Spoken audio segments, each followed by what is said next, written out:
Well, hello, everybody. I am happy to be here with you today. I am just popping in here for another impromptu live stream because we got some response from the live stream I did yesterday, just announcing the flash sale we're running this month on my 101 courses, and people asking a lot more questions sort of about the fundamentals of attachment and what exactly is involved in these 101 courses. So what I'm going to do is I'm going to pop in here for the next 3 days. And I'm just going to give you a little sample and a taste of what exactly is in my 101 courses on attachment. And today I wanted to start off talking about the spice of lifer, which is someone who struggles with disorganized attachment. And that is because it is probably the least most specifically addressed in the attachment literature.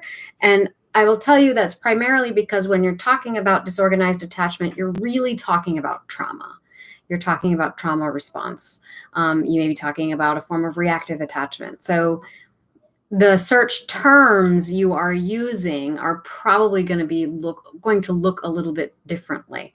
But let's talk about it in the context of disorganized attachment. So if you are someone who deeply yearns for love, but you tend to feel kind of desperately fearful of it, of being abandoned or rejected eventually, or that you're not somehow deserving of it. And so as a result, you tend to kind of sabotage your relationships, or your feelings tend to go from hot to cold very quickly before a budding relationship can even get up off the ground. Then it's likely that you are someone that is struggling with disorganized attachment. Now, oftentimes disorganized attachment is referred to as fearful avoidance. You might also sometimes hear it referred to as anxious-ambivalent, but it's more likely to be referred to as fearful avoidance or disorganized attachment. And it's a result of what's called unresolved parenting. So that means that the parents had a degree, or were not resolved within themselves around some kind of trauma that they experienced. Okay. So the children end up appearing to be kind of disorganized.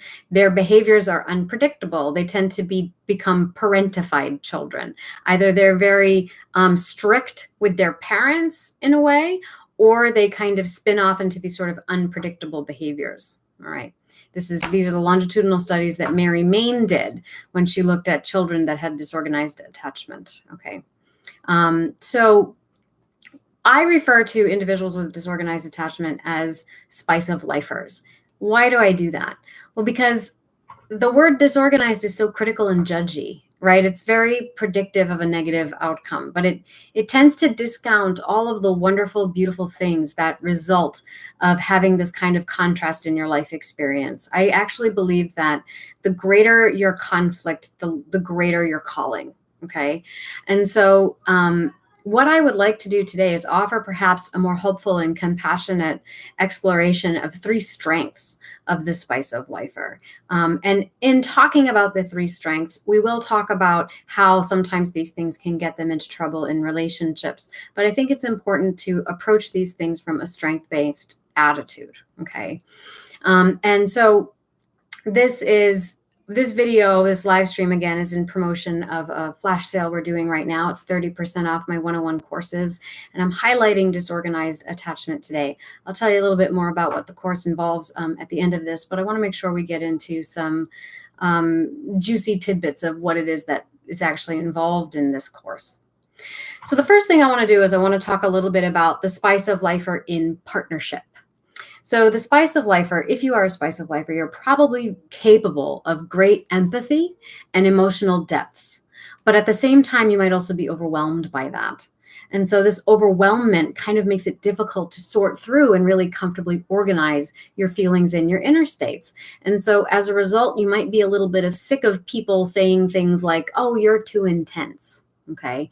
And it leaves you feeling lonely and isolated. You don't want to burden other people with your problems, but you're also probably in kind of a desperate need of connection.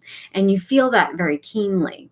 And so sometimes that leaves you feeling a bit confused about what your needs actually are.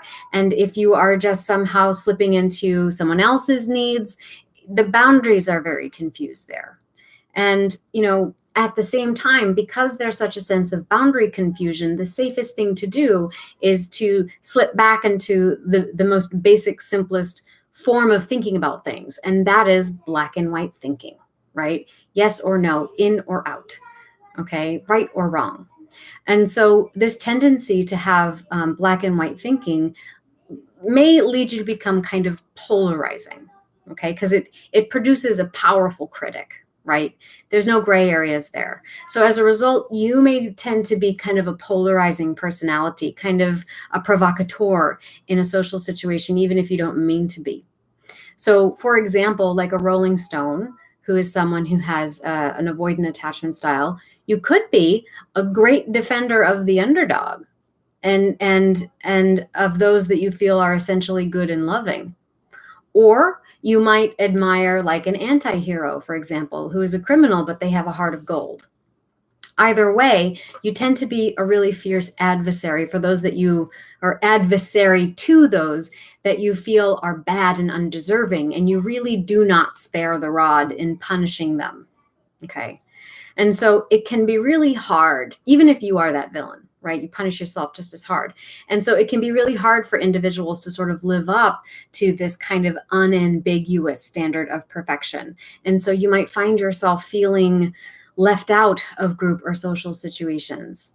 So there's a hungry desire to belong and to feel seen, but never quite feeling as if that is satisfied, never quite feeling as if you fit in anywhere.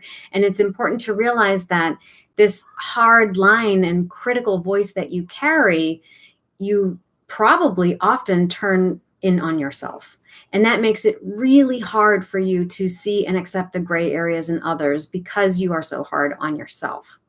And so romantic relationships, they tend to offer a sense of solace and excitement. And when you feel in sync with your partner, it's like the lights have finally turned on and love kind of swallows you up and you're sort of at one with everything.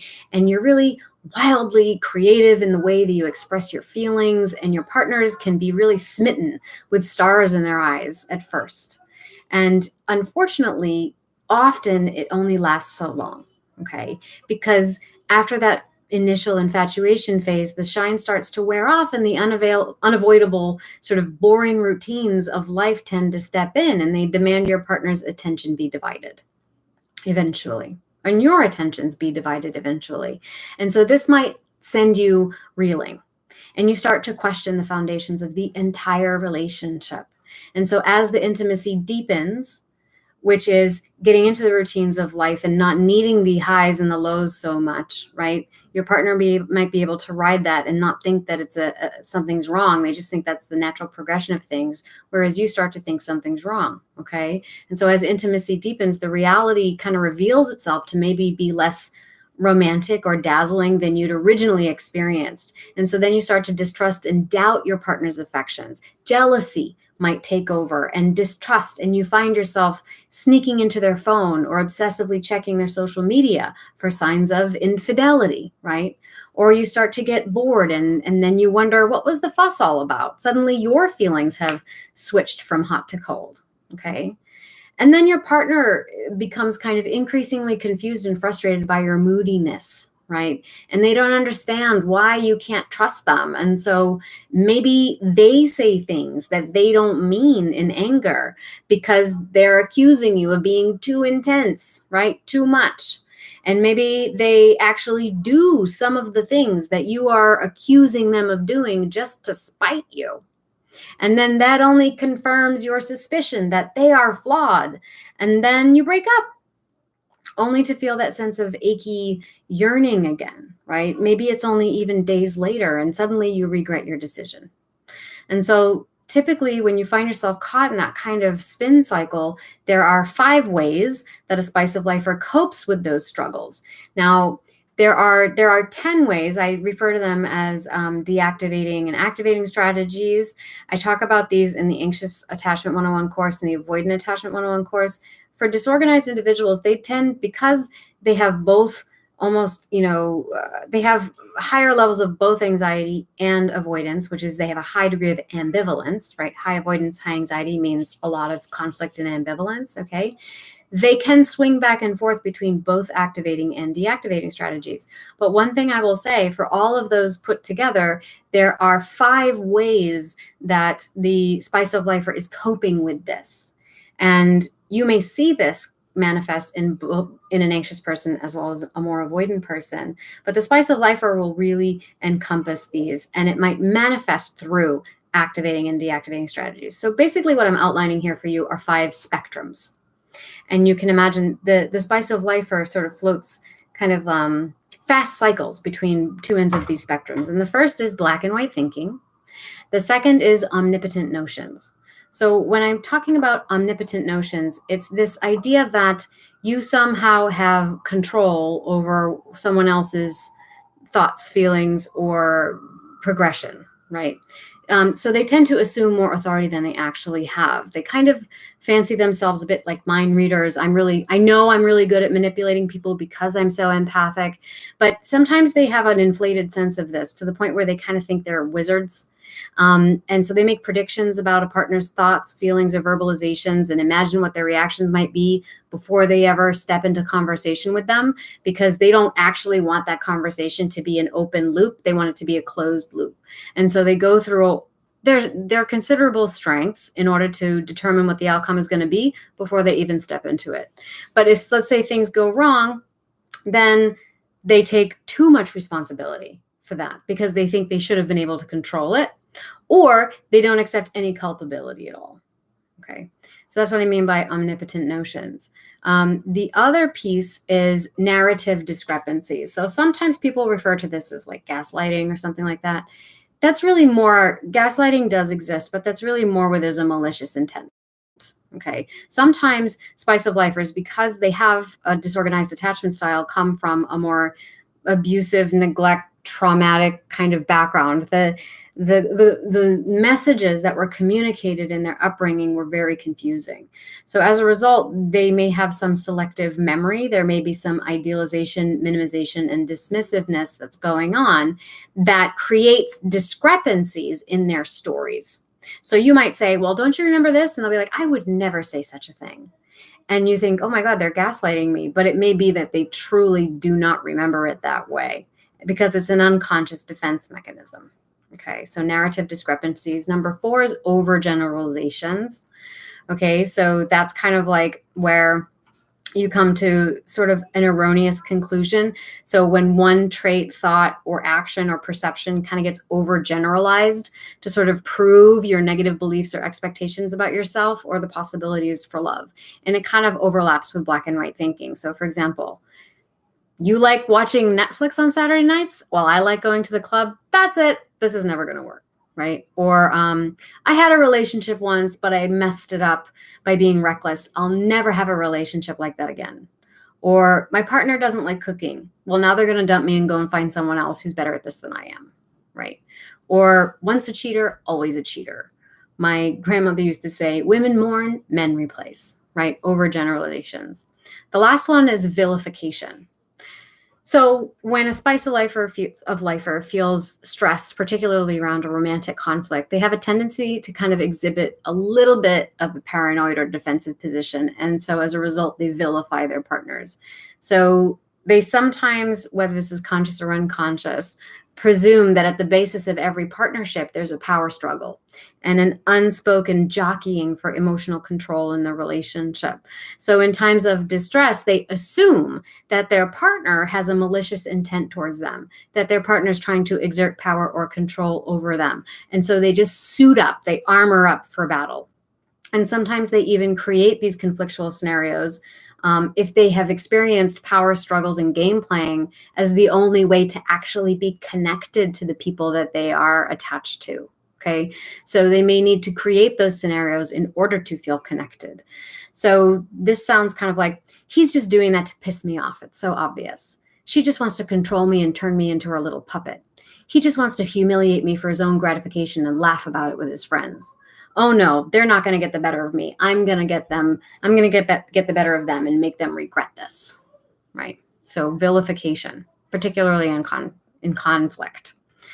Now, the other thing I want to talk about primarily here is strengths. So that's sort of how they might manifest in terms of in a conflictual situation, how some of those struggles might pop up in the context of relationship. But what I really want to focus on, I talk a lot more about that in the 101 course. Again, to learn more about that for 30% off, link in the caption of the video.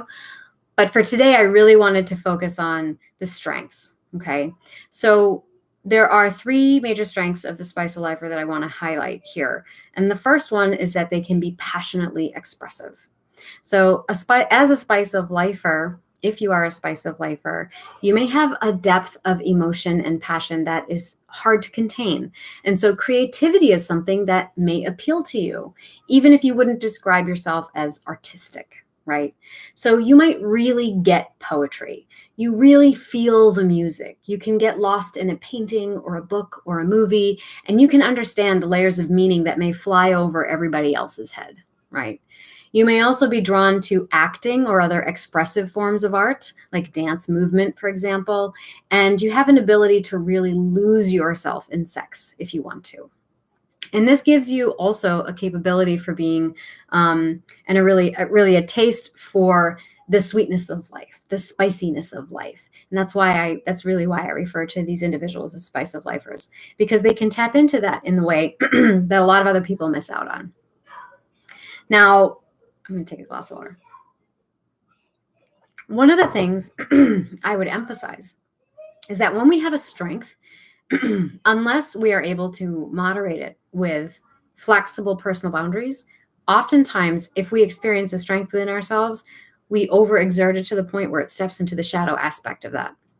So for example, the shadow aspect of being very emotionally and passionately expressive is that sometimes passionate feelings can be so big and so overwhelming that the experience itself kind of loses its form altogether. So when that happens, it becomes hard to distinguish one emotion from another or stimulation from response, okay? And it can lead to a sense of numbing out or feeling nothing at all. Like if you squirt a drop of red food coloring in a bowl of water, right? That coloring expands and it becomes diffuse, more so and more so and more so and more so, until, depending on how big that bowl is, you can't even determine if there was any color at all in there, right? So this kind of expressiveness and expansiveness, right, may be something that you demonstrate on a regular basis, or it may just be an aspect of yourself that kind of worries you, that you might feel too vulnerable at times, or you might slip into getting kind of locked down with your emotions and you sort of numb out. You go from being highly emotionally stimulated and expressive to all of a sudden you're just like numbed out and you don't have any feelings at all. And that's that hot to cold, because you're either highly concentrated or you're way too diffuse. Okay. And that can create an internal anxiety and a sense of pressure as well. Now, the second strength is they are highly charismatic. Okay. Now, spice of lifers are extremely perceptive, most likely because they have spent a large portion of their lives to varying degrees of hypervigilance. Okay. And so they're a bit of a paradox in that they can accurately sense the emotions of other people, even if it's difficult to discern their own feelings and internal states. So as a result, they can read a room like nobody's business. And so for some spice of lifers, they apply that talent towards crafting this highly charismatic persona that they have. And of course, charisma, that's an asset in almost every endeavor that you might want to pursue. Now, the shadow side of that, of course, is it can be twofold. And first is if a spice of lifer wears that charismatic mask for too long, then they're unable to trust the affections and the attention of the people that they have attracted. And so they can't really know, do they love me for the mask or do they love me for me? And you know what? I'm not really sure what the difference is anyway. Okay. And so secondly, the superpower can also frighten the spice of lifer, because then they might start to compulsively wield it over others, manipulating them to get what they want, right? Now, on the one hand, they could feel terribly, guilty and shameful about that afterwards. But on the other hand, perhaps they don't feel so guilty or shameful about it. Okay. In fact, they might discover that they don't feel much of anything. And that numbness can be even scarier, because that creates a sense of derealization, kind of like nothing in life is truly real. And so nothing in life really matters. And so if a person gets stuck there, it can lead to forms of sociopathy or psychopathy. And to protect themselves from slipping down that hole, then they rigidly hang on to and seek out what are basic but highly stimulating emotions like excitement, arousal, fear, desperation, anger, resentment, even violence and aggression. And they repeatedly create scenarios that yield those feelings in relationships and or in their partners. Okay. Now, the third strength is a potential for deep compassion. Now, while a spice of lifer's powers of perception can be used to create a charismatic persona and potentially manipulate people towards their own ends, it also grants them this incredible potential to experience deep compassion for another person and for all living beings, especially, for example, plants and animals. I have met many a spice of lifer that feels the most at home in nature and or surrounded by pets and animals. So, for example, I once met a man who left home when he was 17, and as a middle child, he was just tired of being compared to his older brother, hated being forced to work on a farm since the age of 6, and couldn't tolerate his father's oppressive hostility anymore. So he joined the military, wound up in special forces, and experienced some trauma around that time of his life. After he left the military, taught himself a second language, became an arborist, which is someone who works with trees, climbs, cuts down trees, works on clearing forest areas, things like that. And he chose that profession at the time because he was afraid of heights and he wanted to conquer that fear, which he did. And so when asked about his romantic history as a heterosexual man, he was mostly reticent, except to say that his hotel heart grumbled when he thought about women. He said they would visit, but they wouldn't stay. And although it wasn't really clear to me from the way he expressed himself whether that was because they chose not to stay or whether it was because his feelings faded or both, his response was, well, what's the difference? Anyway, they're not here now, so it must not have been real love. And so at the time that I interviewed him, he was around 40 years of age, and he had quit being an arborist. And it pained him now to think of how many trees he had cut down in his youth because he had come to think of them as having their own spirit. And now he was a driver. And he would, anytime he would see a tree, he would touch it and he would bless it with his hand for all the times he'd cut one down. And now as a driver, he would often see animals getting hit, on the side of the road. Roadkill would break his heart. And one time he saw a dog that had just recently gotten hit, stopped the car, got out of the car, dragged the dog into the woods to say a prayer and allow the dog to die with dignity. Right? So the point here is that you can have these tremendously difficult experiences in your life, and it can give you a level of compassion, a potential for deep, deep, deep, deep compassion. Okay. And sometimes we can see this manifest through the ways in which we relate to nature, okay, as opposed to other people. Now, the shadow side of this form of compassion, of course, is that unfortunately, sometimes for a spice of lifer, if they become overly identified with animals or pets, and sometimes children, the aspects that more helpless creatures, okay, and they project into or onto that helpless creature, be it an animal or a child, all the weak and helpless parts of themselves that they now detest and reject because it was detested and rejected by their early attachment figures. If there is a particularly punitive parent that has been internalized and now they turn that in on themselves, they may project it onto helpless creatures and or children around them. And that's when we start to see the transmission of intergenerational abuse. Okay, that can happen. And remember, disorganized attachment is the result of unresolved trauma. And there may be many circumstances in which that is because there has been some unresolved issues of abuse in a family system. Okay. All right. So that is what I wanted to share today regarding the spice of life, or giving you a little bit of a taste of what there is in store in my course, Disorganized Attachment 101. And I'm going to come back tomorrow and the next day to highlight some content from Anxious Attachment 101 and Avoidant Attachment 101. But before I sign off here, I, of course, would invite some questions, things that you want to share here in the comments of this video. And while you type those in, I'm just going to tell you a little bit more about what the course actually entails.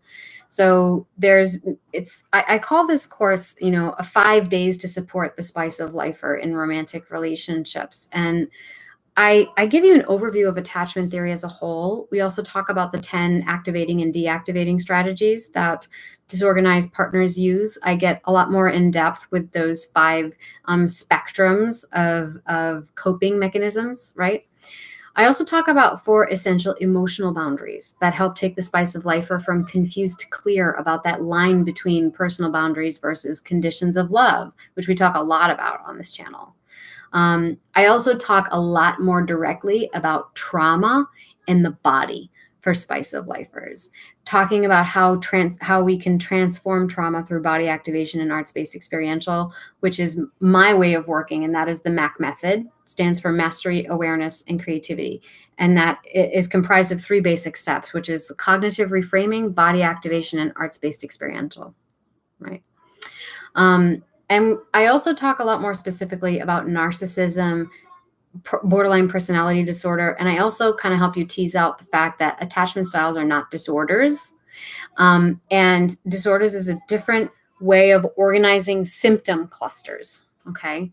I'll talk about that more in a separate video, but I get much more in depth with that when we talk about disorganized attachment, because when we start talking about these things, I always get questions like, but aren't these the symptoms of narcissism? Aren't these the traits of someone with borderline personality disorder? You mentioned sociopathy. Isn't that what this is? So there's a lot of confusion about that stuff. And so in this particular course, I delve into that a lot more specifically. It's a topic I don't like to talk about too much in the online space because there's so much confusion around it. And sometimes it leads to a witch hunt. And that's not how I want to approach these topics. Okay. But I do discuss it more specifically in the course on disorganized attachment because, I think it's important that people have enough of an awareness that they can open up their minds about how we construct these things. And the 5th one is we do a focus wheel. It's a 7-step focus wheel and a guided visualization to transform the fundamental fears of the spice of lifer. So this is where I start getting a lot more into the MAC method and how it is that I work with these things from the level of consciousness, arts-based interventions, and body activation. Because if there's anything that we know about trauma, it is that it requires body activation. And so just in a more concrete sense, with this course, you walk away with an 80+ page downloadable workbook with activities, assessments, and assignments in it. There's more than 13 downloadable audio lectures. There's 3 experiential video tutorials. There's lifetime access to all of this content. And you also get access to the monthly live Q&As in my private Facebook group. And if you want to check it out, there's a few testimonials on the sales page. I put a link to that in the caption of this video. I see a couple of questions popping up here. Oh, okay. Margie says, every single time I watch, I learn so much. That's great. Thank you, Rebecca. Thank you for joining me here today.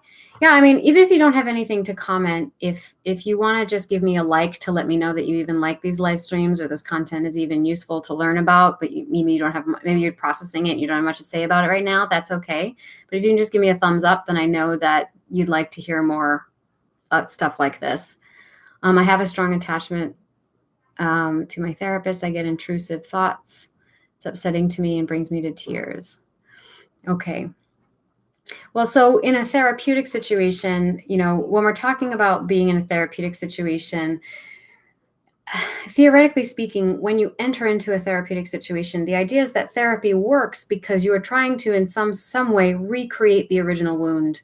And the idea is that when you can bring the wound into the present moment and into the room with you, then you are creating opportunities for not only you, but also for the other, whoever the other is, to respond differently.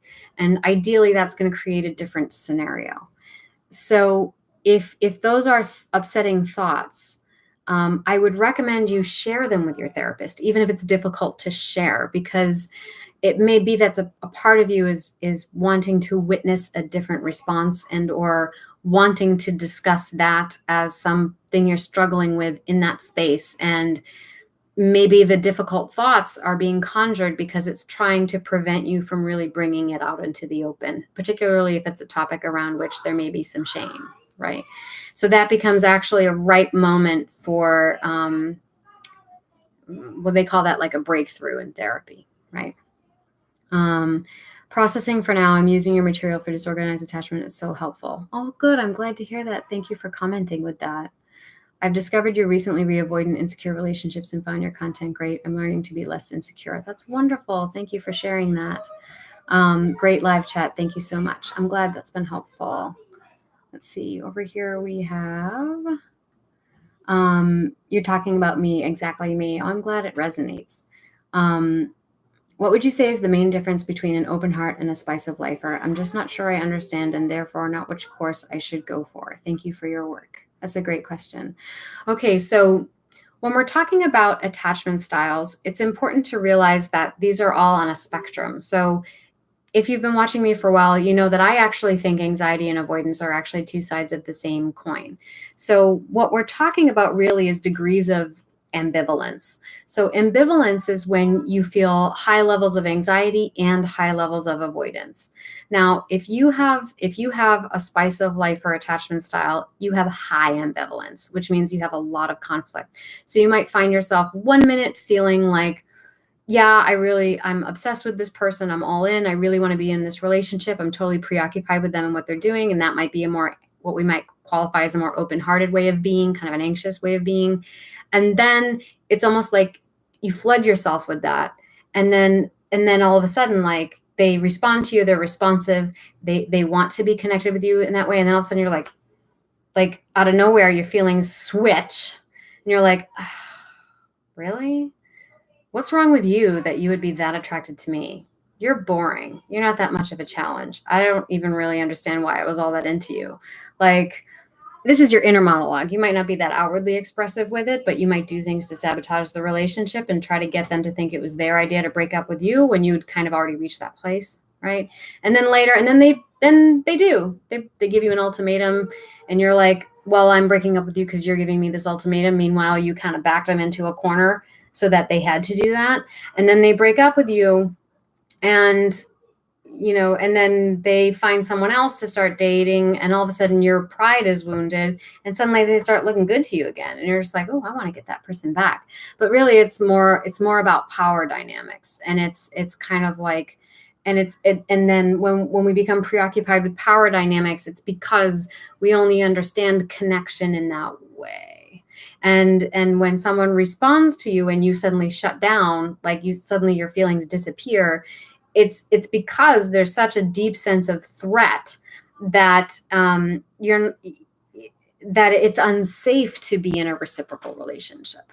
Okay, it's much safer to be in the power dynamic drama game, and that's exciting. Okay, so if you're someone who's more of a spice of lifer, then it's not just that, like, you're anxious, but you're afraid of getting rejected. So sometimes you kind of suppress it a little bit and you try not to act anxious. And so maybe you withdraw, and you're saying that the withdrawal is kind of an avoidant behavior. So you're wondering if you're struggling with avoidance.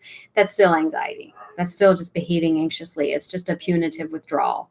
But if you internally, viscerally feel like shuts off, 1 minute you're obsessive, the next minute could give a shit, that's more spice of lifer. Okay. What's the typical dynamic between two spice of lifers, male dismissive avoidant and female fearful avoidant? 2 decades special friendship. Okay. So again, really what you are attracting to one another is the dimensions within you. So when you have someone who's dismissive avoidant, okay, what they are drawn to in someone who has more anxiety. So if you're saying they're fearful avoidant is another term that could be equated with disorganized attachment. But someone who's fearful avoidant may have more sort of outwardly displayed anxious symptoms. And so that person, when you have, so the person who is dismissive, they are drawn to someone who's more expressive. They're drawn to someone usually who's kind of sparky. They're drawn to someone who can hold and express all the aspects of themselves that they have dismissed for whatever reason. Because when they are with that person can hold those aspects. That person, they can kind of vicariously experience those aspects of themselves through that person. And because it is through that person, they can give themselves permission to have it. But the paradox is that because they have dismissed it within themselves for so long, as they start to become closer to this other person that they've given permission to express them, and they've given themselves to permission to express it through them, they will start to eventually dismiss them too, right?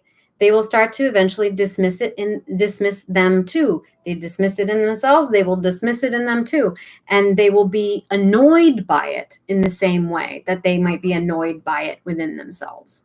It's the same mechanism. It's like, I cannot allow it within myself. Our partners give us permission to allow it in them up until a certain point. But the closer you get, the more we start to self-identify with their partners. We stop seeing our partners as someone who's separate from us. We start getting comfortable. We start dropping our boundaries. And now we start to think of our partners as just an extension of ourselves. Right? This is what I mean by sometimes we sort of do this form of self-abandonment. So we start thinking of our partners as extensions of ourselves, and then we start projecting onto them the same critical voice that we zap ourselves with. So now we start dismissing our partners as much as we dismiss things within ourselves. And our partners aren't going to take it in the same way that you accept it within yourself, and that creates conflict in the relationship, right? But I actually believe that all open-hearted individuals, anxious individuals, are equally as avoidant, because they often chase partners that they know aren't going to give them what they want, because they think and they believe, if I can just get that curmudgeon to love me, then I will have proved to myself and everyone else that I am worthy of love.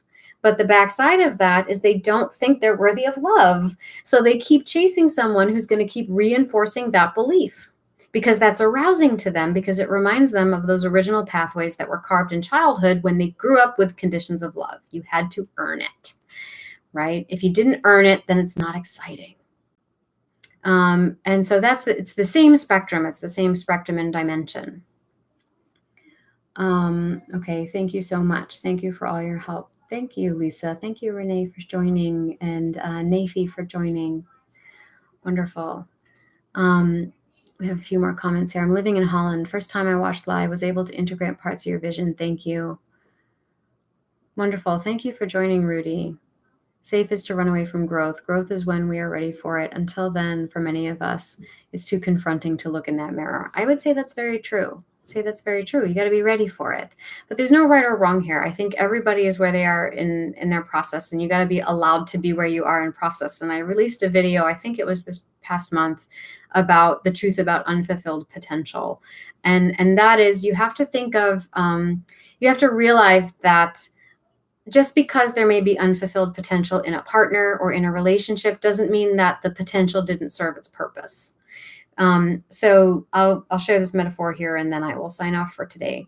But this is to say, imagine that there are two seeds, right? And one seed manages to grow and sprout and bloom, but the other seed doesn't. And so we have a tendency to think, oh, well, this seed that sprouted and grew and bloomed, that fulfilled its potential. It was enlightened. It had personal growth.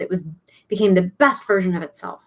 But what we didn't see is that at some point a squirrel came along and dug up this seed out of the ground, and then a bird swooped down and plucked the seed with its beak, right? And then it ate the seed, flew up to its nest, and regurgitated the seed to all its baby chicks. And then the baby chicks grew up, and they ate another seed and pooped it out somewhere else. And then their same process happened. And so maybe that second seed didn't turn into a flowery blossom, but it did feed a family of 4. So maybe it didn't fulfill its potential, so to speak, but it did serve a very important purpose, all of which contributed to the entire ecosystem. So even if you have a partner who, for whatever reason, you're not able to make it work, right? You're not able to make it work with them, and you see so much potential in them, and they're not able to meet you where you're at, it doesn't mean that, and if they never do, there are people their whole lives who what I call remain in the wandering phase of romantic partnerships. Because I think there's 4 phases of romantic relationship, and it's the wandering, exploring, discovering, and loving.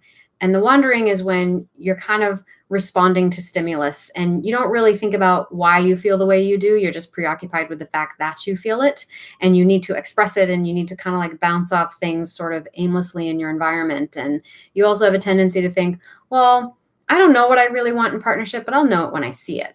So you tend to just welcome everything and anything into your sphere, right? There's not a lot of discernment going on. As a result, lessons learned in the wandering phase are pretty painful because you tend to live them over and over and over again. And some people will remain in that place their whole lives. They really will, because we spend a lot of time with our energy just in our heads. Even if they learn about why it is that they're doing the things that they do, they may never lift a finger to change it. And here's the thing, you can't get caught up in that story for somebody else, because it may be that that's them fulfilling their potential. That may be what it looks like for them to be the seed that gets dug up and fed to a family of 4. Their job may be simply to rattle you enough that you bloom. Who knows? But you cannot preoccupy yourself by forcing someone else into a state of awareness or consciousness that may not be their reason for being here on earth, right? In fact, their fullest potential may be just to serve that purpose. You can't know that. That's beyond your capacity to know, okay? So it's important to keep that in mind.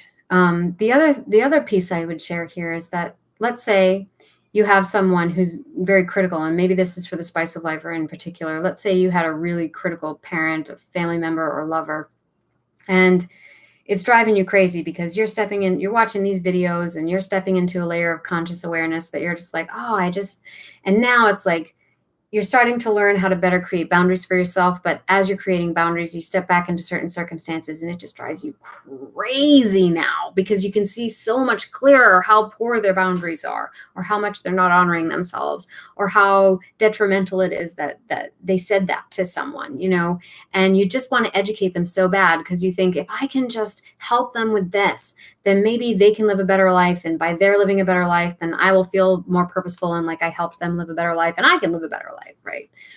But realizing that, what I have come to realize, and what has helped me a lot, is witnessing someone in their process, whether it's a process that grates you, right, or frustrates you, realizing that, wow, like living an existence where you are struggling so much with that much judgment within you, or that much criticism within you, or that much rigidity and disallowance within you.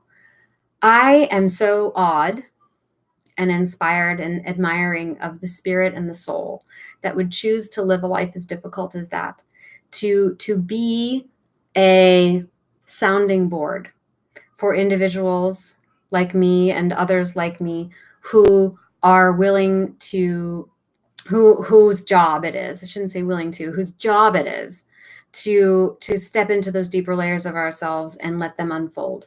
Because without one, you cannot have the other. Without that contrast, you cannot have that experience, right? So rather than being frustrated by those individuals, looking at them and admiring them and thanking them and being grateful that they are willing to live that existence so that they can serve a purpose, and that you can experience your potential in such a way, because who knows, in the next life, you may come back as the seed that gets eaten, right? So I just wanted to offer that as a reframe. And yeah, so I wanted to offer that. Any thoughts, questions, watching this on the replay? I would love to see them. Again, if you're interested in the 101 courses, all of them are on sale until September 1st for 30% off. Links in the caption of this video. I'll be back tomorrow and the next day to talk about anxiety and avoidance a little bit more in depth. And yeah, I hope you enjoyed.